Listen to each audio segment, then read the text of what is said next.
ઓમ શ્રી ગણેશાય નમઃ. જય શ્રી કૃષ્ણ મિત્રો.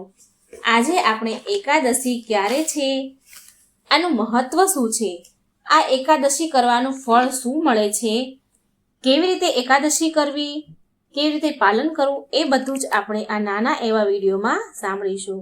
ઓમ નમો ભગવતે વાસુદેવાય. ઓમ નારાયણ વિદ્મહે વાસુદેવાય ધીમહિ તન્નો વિષ્ણુ પ્રચોદયાત. બ્રહ્મ વૈવત પુરાણમાં કહેવાયું છે કે હે શૌનક, એકાદશી જે કે આનંદ, ધાર્મિકતા અને ઉત્તમ ગુણોનો સ્ત્રોત છે, જે સર્વોચ્ચ ગુણ સંપન્ન દિવસ, જે સંપૂર્ણ જગતના સ્વામી પુરુષોત્તમ ભગવાનને અત્યંત પ્રિય દિવસ છે.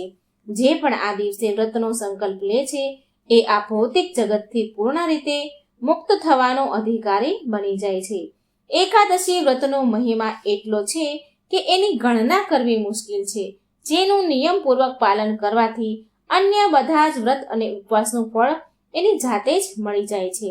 અને હવે આ વખતે આવનારી અષાઢ માસની કૃષ્ણ પક્ષની એકાદશી અત્યંત પવિત્ર અને કલ્યાણ કરનારી એકાદશી છે. આ એકાદશીનું નામ છે કામિકા એકાદશી. આ વિડીયોમાં આપણે જાણીશું કે આ એકાદશી ક્યારે આવવાની છે અને કેવી રીતે એનું પાલન કરવું જોઈએ, અને આ વ્રતનું પાલન કરવાથી મનુષ્યને કયું પુણ્ય ફળ મળે છે.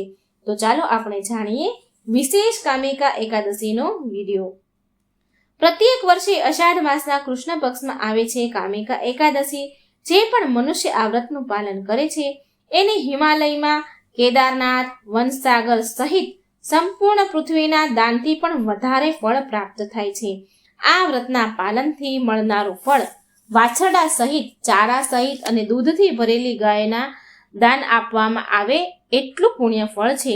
જે પણ વ્યક્તિ એના પૂર્વજન્મના પાપથી ભયભીત છે કે પછી આ જન્મમાં ભૌતિક જીવનમાં પૂરી રીતે પાપમાં વિલુપ્ત છે, તો આ બધા પાપોથી મુક્ત થવા માટે એને સામર્થ્ય અનુસાર આ કામિકા એકાદશીનું પાલન જરૂર કરવું જોઈએ.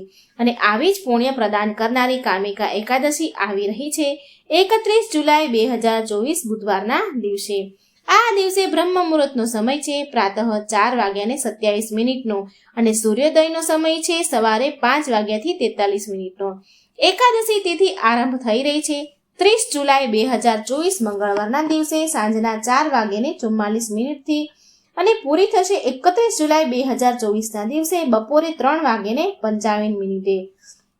આગલા દિવસે એટલે કે દ્વાદશીના દિવસે પારણા કરવાનો સમય છે 1 ઓગસ્ટ પહેલી તારીખે 2024 ગુરુવાર સવારે 5:44 થી લઈને 10:17 સુધીનો આ પારણા કરવાનો સમય છે.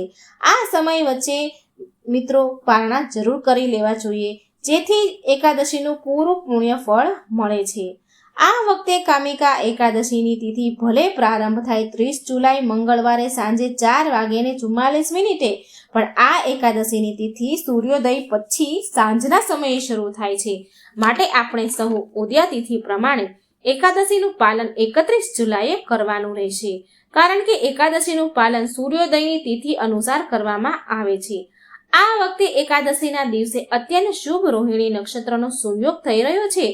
આ એ જ નક્ષત્ર છે મિત્રો, જેમાં ભગવાન શ્રી કૃષ્ણનું આ ધરા ઉપર પ્રાગટ્ય થયું હતું. તો આ પ્રકારે અષાઢ માસના કૃષ્ણ પક્ષમાં આવનારી એકાદશી અત્યંત શુભ સંયોગ અને મંગલમય સમય લઈને આવી રહી છે આપણા માટે. આ એકાદશી તિથિનું વર્ણન કરતા સ્વયં બ્રહ્માજી નારદ મુનિને કહે છે કે જે પણ વ્યક્તિ આ કામિકા એકાદશીનું પાલન કરે છે એને કાશીમાં સ્નાન કરવાનું પુણ્ય ફળ મળે છે.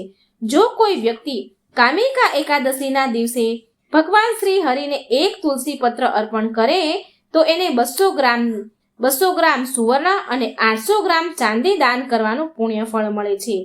આ તો થયું આપણા વર્તમાન જીવન માટે, પણ આ દિવસે તુલસી પત્ર અર્પણ કરવા વાળા વ્યક્તિને મૃત્યુના સમયે યમરાજાના દર્શન પણ નથી કરવા પડતા.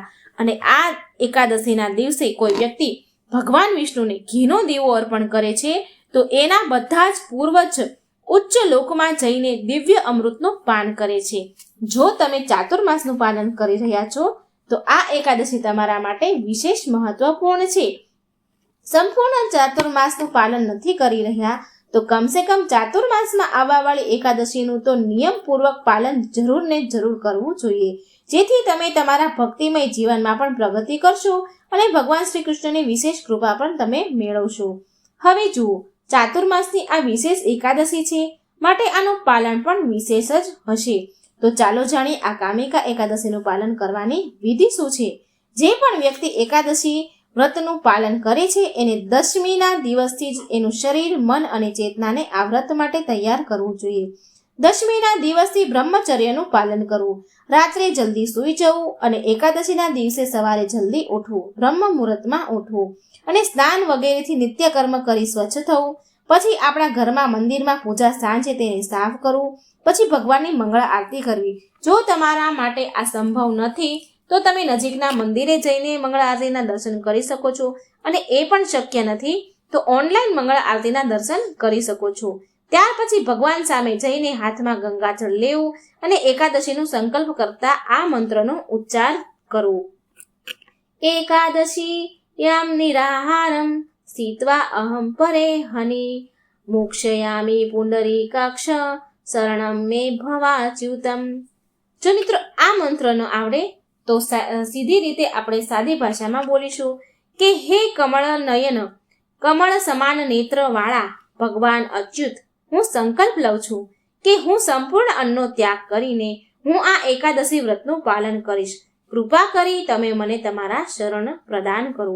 આવી રીતે ભગવાનને હાથમાં જળ લઈ, ગંગાજળ લઈ સંકલ્પ કરવો. સંકલ્પ લીધા પછી તુલસી માતાની પૂજા આરાધના કરો.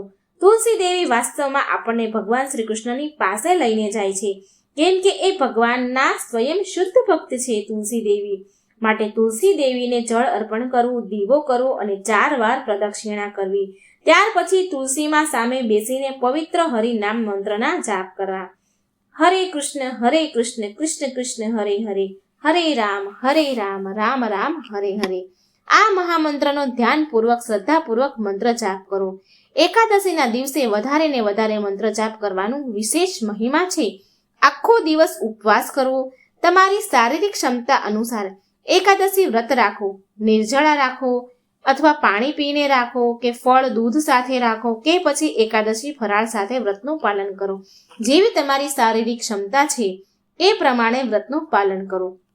પણ કોઈ પણ સંજોગોમાં, કોઈ પણ સ્થિતિમાં કોઈ પણ પ્રકારનું ભોજન એટલે કે અન્ન ન ખાઓ, અન્નનું ભોજન ન કરો. ઘઉં, ચોખા, દાળ વગેરે અન્નનું ભોજન ખાવું નહીં. બની શકે તો આ દિવસે હરિકથા, શ્રી કૃષ્ણ લીલા, ભગવાનની કોઈ પણ કથાઓ, લીલાઓ તમે સાંભળો. શ્રીમદ ભાગવત ગીતા જેવા ગ્રંથો વાંચો અથવા સાંભળો. આખો દિવસ પ્રભુ ભક્તિમાં ગાળો.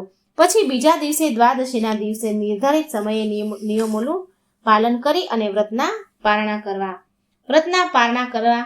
ભગવાનને પ્રસાદ ધરાવો અને એ ધરેલા પ્રસાદ તમે પણ આરોગો અને બીજાને પણ આપો. બ્રાહ્મણને, સુયોગ્ય બ્રાહ્મણને પ્રસાદ આપી અને તમારી શક્તિ પ્રમાણે તમે દાન દક્ષિણા આપો અને આ વ્રતને તમે અહીં છોડો. તો આપણે એકાદશી કેવી રીતે કરવી અને ક્યારે કરવી એ આપણે જાણી લીધું. તો આપણે પૂરી શ્રદ્ધા અને ભક્તિથી આ એકાદશીનું પાલન કરીએ અને આપણે પોતાને ભગવાનના ચરણોમાં સમર્પિત કરીએ. પ્રેમથી બોલો જય શ્રી કૃષ્ણ, રાધે રાધે. જો મિત્રો વિડીયો સારો લાગે તો લાઈક અને શેર કરજો અને આ ચેનલને સબસ્ક્રાઈબ કરવાનું ભૂલશો નહીં. જય શ્રી કૃષ્ણ, રાધે રાધે. Thank you.